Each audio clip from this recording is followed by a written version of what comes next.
Hello again.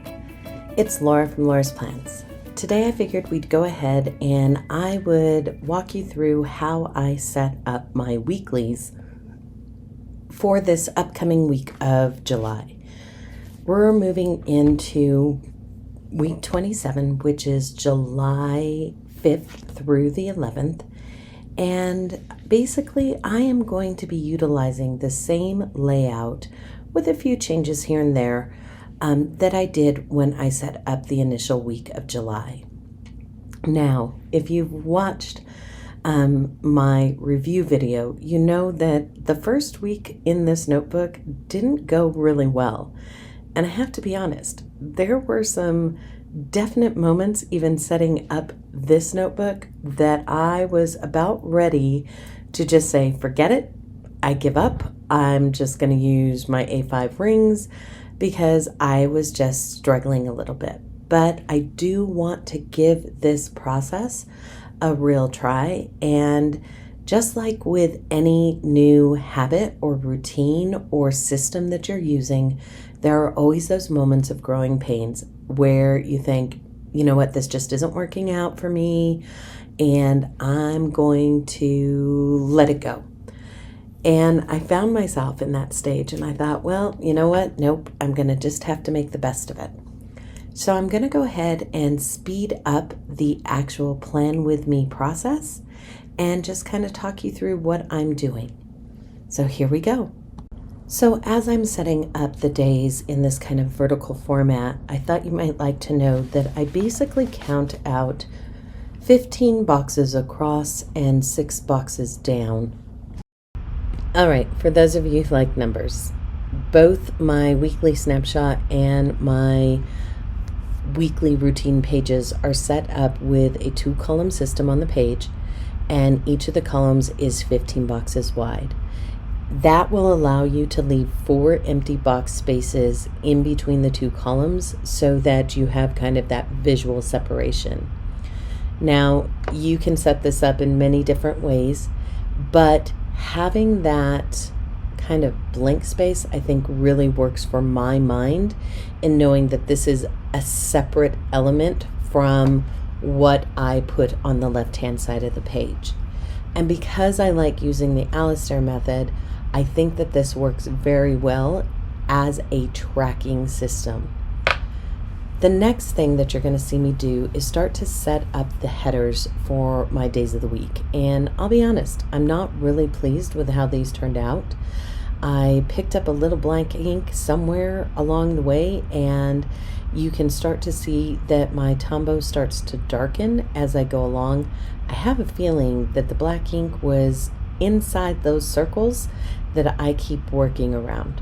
But I embrace the imperfections. There's some different tonalities all the way down the page, and that's okay. I'll just work with it.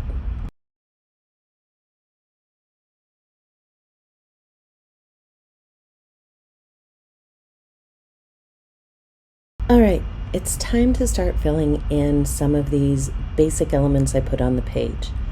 I decided to start on my right-hand page by building my routine tracker.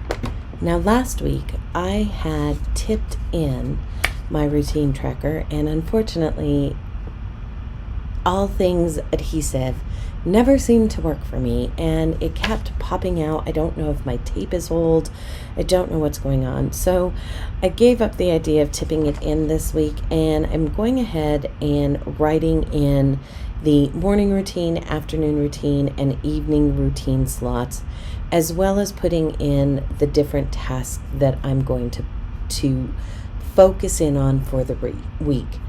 One of the things about routine is, for me at least, there has to be a level of accountability. If I'm trying to build a routine or add something new into my routine like I am right now, which is exercise, I have to find a place where it fits within my current system. And so utilizing a tracker like this is helpful, for me at least, in giving me a sense of accountability that, yes, I've put this there and I need to see if that works. And if it doesn't, that's okay. It means I need to find a better place for it.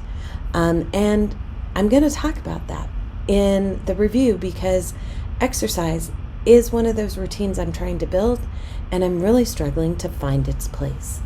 So the next thing I went in and did was just put the days of the week headers in and the dates, and then I marked my birthday because, it's my birthday. I'm turning 49 years old, and I feel like making it look pretty, so to speak.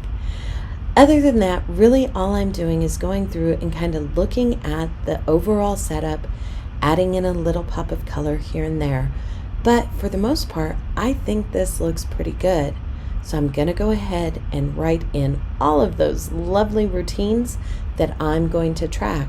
But don't worry, I'm not going to make you sit here and watch me write out all of these. Thanks to the beauty of editing, we're just going to kind of work our way miraculously down the page as quickly as possible. Once done, I'm going to go ahead and come over to the left-hand page and fill in the tasks that I know need to be completed during week 27. Now, some of these are kind of weekly chores as well as things that I know I need to accomplish within the week.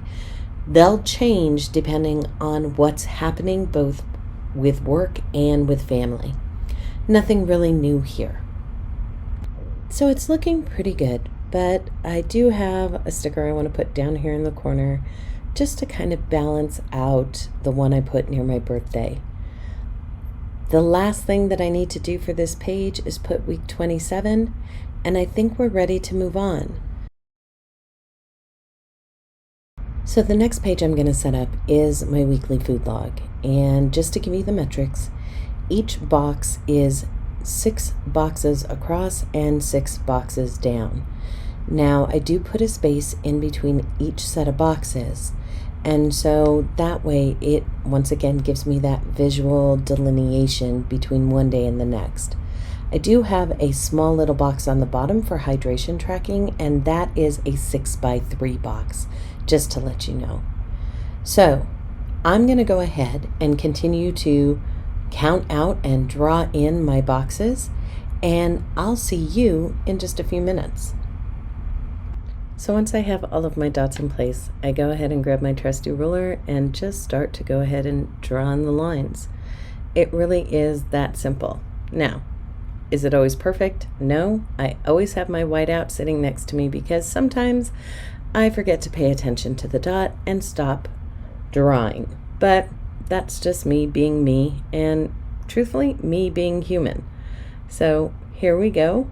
There's the whiteout. I told you, I knew I'd use it at least once, but thankfully, those are easy mistakes to fix.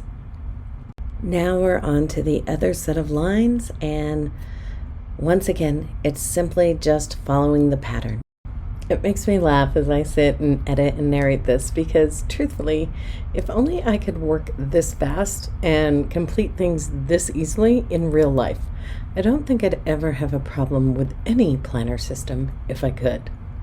The next step is to add in some drop shadows utilizing my Tombow N89, and then to put in my headers.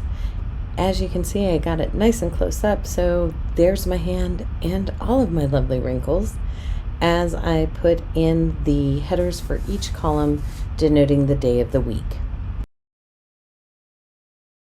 And there you have it. My food log is ready to go, and I'm on the last page for the weekly setup. This is actually something I'm adding in, which is going to be a notables or brain spill page where I can just kind of randomly push out the things that are clogging up my brain. I sometimes use brain spills or brain dumps, and sometimes I don't. But with the week that I have coming up, I think that having this page is going to come in handy because I have a lot of things to juggle between work and home and family. So I'm going to go ahead and just simply draw a simple box on this page and give it just a little bit of zhuzh, a little bit of fluff, I guess you could say, by decorating, and that will be it. I'll title it with brain spell and add a few stickers to make me smile when I see it every time I flip to it. All right, so that's it. Let's take a look. Weekly snapshot, food log, and brain spell. Really, the only thing left to do is to go ahead and add in the first day of week 27, which is Monday, and set up my dailies. In order to kind of keep the visual theme, I decided to go ahead and utilize my circle tool once again, filling in that dot or that circle with my Tombow and using it as a header for my daily page. I'll go ahead and mark in the day and date, and that's it. Monday is ready to go. And that is week 27's setup. I want to thank you guys for being here, and as always, I will see you next time.